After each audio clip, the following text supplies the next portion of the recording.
Letter రాసిపెట్టి ఇంట్లో నుండి వెళ్ళిపోయిన మాధవ షాక్లో కుటుంబ సభ్యులు. అసలు మాధవ ఎక్కడకు వెళ్ళాడు? ఇప్పుడు ఇంట్లో వాళ్ళు ఏం చేయబోతున్నారు?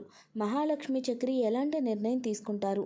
పొదరిల్లు సీరియల్ రాబోతున్నటువంటి ఎపిసోడ్స్లో ఏం జరగబోతుంది అనే విషయాలు టీవీలో కన్నా ముందుగా తెలుసుకోవాలి అనుకుంటున్నారా? అయితే వెంటనే ఛానల్ సబ్స్క్రైబ్ చేసి పక్కనే ఉన్న గంట సింబల్ని కూడా ప్రెస్ చేయండి. అప్పుడే మేము పెట్టే ప్రతి వీడియో కూడా నోటిఫికేషన్ రూపంలో మీ వరకు వస్తుంది. ఫ్రెండ్స్, వీడియోనైతే తప్పకుండా లైక్ చేయండి, అలాగే ఛానల్ని సబ్స్క్రైబ్ చేసుకోండి. మాధవ అయితే తనకు పెళ్లి చూపులు ఏర్పాటు చేయడంతో పెళ్లి చూపులకు తయారయ్యి పెళ్లి చూపుల్లో కూర్చుంటాడు. ఇక పెళ్లి చూపులు చూసుకోవడానికి వచ్చిన పెళ్లి కూతురు వాళ్ళ ఫ్యామిలీ ఒక సిద్ధాంతి గారిని కూడా వెంట తీసుకువస్తారు. వాళ్లతో వచ్చిన సిద్ధాంతి గారు మాధవ జాతకం చూసి ఈ వ్యక్తి ఈ ఇంట్లో ఉండగా ఎవరికి పెళ్లిళ్ళు కావు, ఒకవేళ అయినా కూడా ఎవరు ఇంట్లో కాపురం చేయరు అని చెప్పడంతో మాధవ ఒక్కసారిగా షాక్ అయిపోతాడు. తన కారణంగా తన తమ్ముళ్ళ జీవితం అన్యాయం అయిపోకూడదని చెప్పి మాధవ అయితే ఇంట్లో వాళ్ళందరూ నిద్రపోయిన తర్వాత ఊహించిన నిర్ణయం తీసుకుంటాడు. ఎవరికి చెప్పకుండా ఇంట్లో లెటర్ రాసి పెట్టి తన లగేజ్ తీసుకొని ఇంటి నుంచి వెళ్ళిపోతాడు.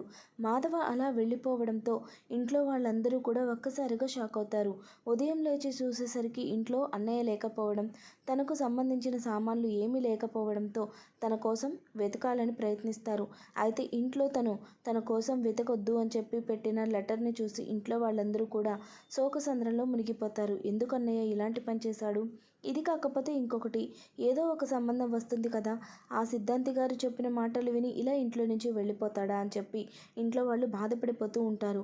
ఇక మహాలక్ష్మి, ముందు పెద్ది కోసం వెతుకుదాం పదండి, ఆ తర్వాతే మనం దీని గురించి మాట్లాడుకుందాం అని చెప్పి మహాలక్ష్మి అనడంతో ఇంట్లో వాళ్ళందరూ కూడా అన్ని ప్లేసెస్లో మాధవ కోసం వెతుకుతూ ఉంటారు. మాధవ్ మాత్రం ఒక బస్ ఎక్కి ఆ ఊరు నుంచి దూరంగా వెళ్ళిపోయి బతకాలని నిర్ణయించుకుంటాడు. ఇక ఇదే విషయం బన్సీకి కూడా తెలుస్తుంది. మాధవ్ పనిచేసే చోటకు వెళ్ళి బన్సీని కూడా అడుగుతూ ఉంటారు.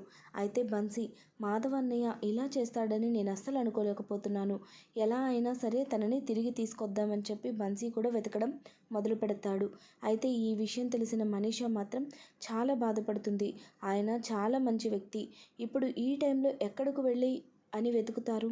తను ఖచ్చితంగా రాత్రి మీరందరూ పడుకున్న తర్వాతే వెళ్ళిపోయి ఉంటారు కదా, ఈ పాటికి చాలా దూరం వెళ్ళిపోయి ఉంటారు అని చెప్పి అంటూ ఉంటారు. అయితే ఎలాగైనా సరే మాధవ్ కోసం వెతకాలి అని చెప్పి ఇంట్లో వాళ్ళందరూ కూడా ప్రయత్నిస్తూ ఉండగా కన్నా మాత్రం చాలా డిప్రెషన్కి లోనవుతాడు. అన్నయ్య నన్ను వదిలిపెట్టి వెళ్ళిపోయాడు, ఎందుకు ఇలా చేశాడు అని చెప్పి ఏడుస్తూ ఉంటాడు. అప్పుడే మహాలక్ష్మి కన్నా దగ్గరకు వచ్చి, చూడ్రా, ఇది ఏడవాల్సిన టైం కాదు, మనం ముందు పెద్దిని వెతికి తీసుకొద్దాం, ఆ తర్వాతే ఏమైనా సరే మనం ఆలోచించాలి అని చెప్పి మహాలక్ష్మి కూడా అంటూ ఉంటుంది. ఇక అప్పుడే అక్కడకు మనీషా వచ్చి, మాధవ గారు ఎక్కడ ఉన్నా సరే తిరిగి వస్తారు, నువ్వు ఏడవద్దు అని చెప్పి కన్నాకు ధైర్యం చెప్తూ ఉంటుంది. ఇక మహాలక్ష్మి కూడా వాళ్ళతో కలిసి వెతుకుతూ ఉంటుంది. ఇక అప్పుడే కేశవ శైలుకు ఫోన్ చేసి ఇంట్లో జరిగిన విషయం చెప్పడంతో శైలు కూడా కంగారు పడుతుంది.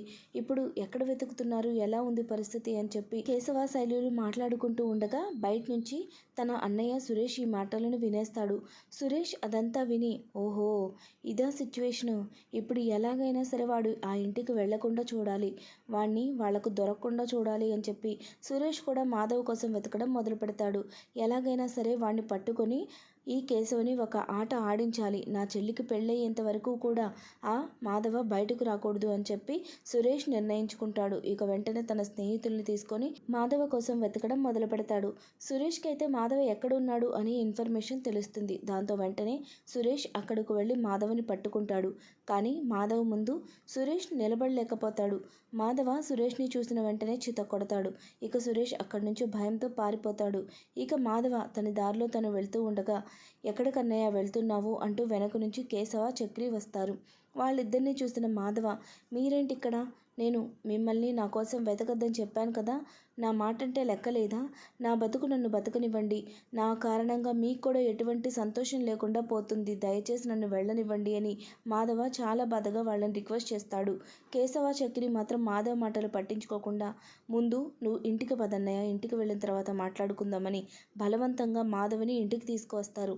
మాధవ్ ఇంటికి రావడం చూసిన మహాలక్ష్మి, కన్నా ఇద్దరూ కూడా చాలా సంతోషంగా మాధవ్ దగ్గరకు వెళ్తారు.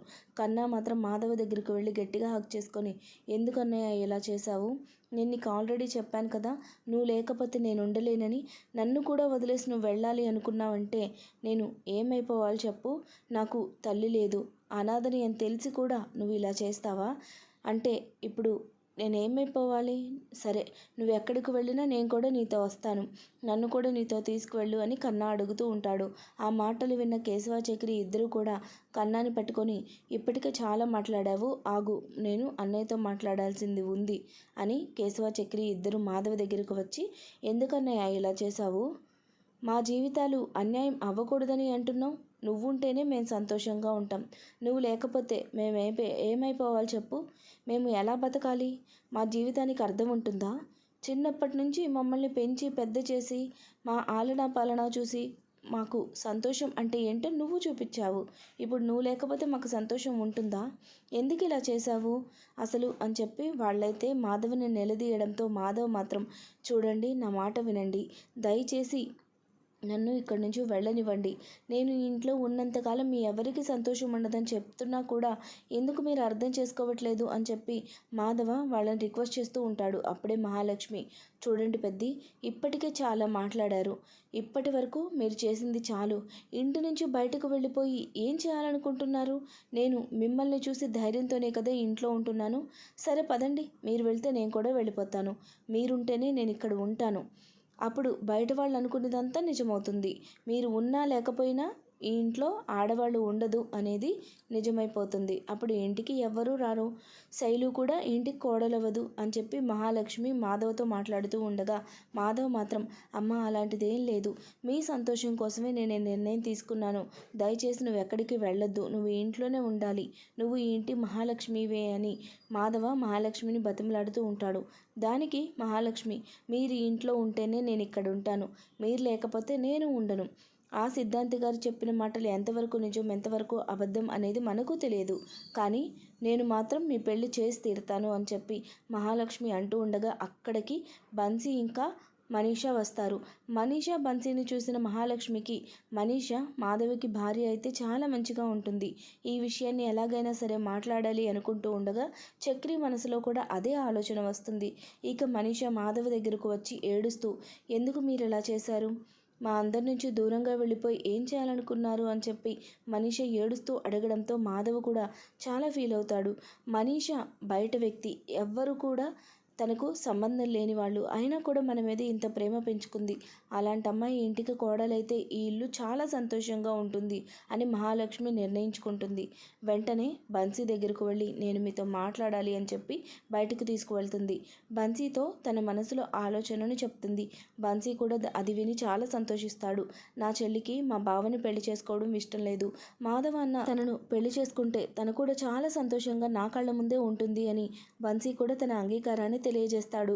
ఇక మహాలక్ష్మి వెంటనే అక్కడికి వచ్చి మాధవని మనీషాని పక్కపక్కన నుంచోపెట్టి, నేను మీ ఇద్దరిని ఒక్కటి చేయాలనుకుంటున్నాను, దీనికి మీ అంగీకారం చెప్పండి అని చెప్పి అడగడంతో మనీష అయితే చాలా సంతోషపడుతుంది. మాధవ్ మాత్రం, అది అమ్మ, సిద్ధాంతి గారు చెప్తున్నారు కదా నా జాతకంలో పెళ్లి రాసి పెట్టలేదని, ఒకవేళ చేసుకున్నా కూడా ఇంట్లో ఏ అమ్మాయి ఉండదని, ఇలాంటి టైంలో నేను మనీషని ఎలా పెళ్లి చేసుకోగలను అని మాధవ అంటూ ఉండగా, ఇక చాలు ఆపండి అని మహాలక్ష్మి చాలా సీరియస్ అవుతుంది. ఎలాగైనా సరే మీ ఇద్దరికి నేను పెళ్లి చేస్తాను, మనీష ఇంటి కోడలుగా వస్తుంది అని చెప్పి నేను నిర్ణయం చేసుకున్నాను అని మహాలక్ష్మి చెప్పడంతో అందరూ కూడా ఇక దానికే సరే అంటారు. ఈ విధంగా పొదరిల్లు సీరియల్ రాబోతున్నటువంటి ఎపిసోడ్స్లో అయితే ఖచ్చితంగా జరగబోతుందండి.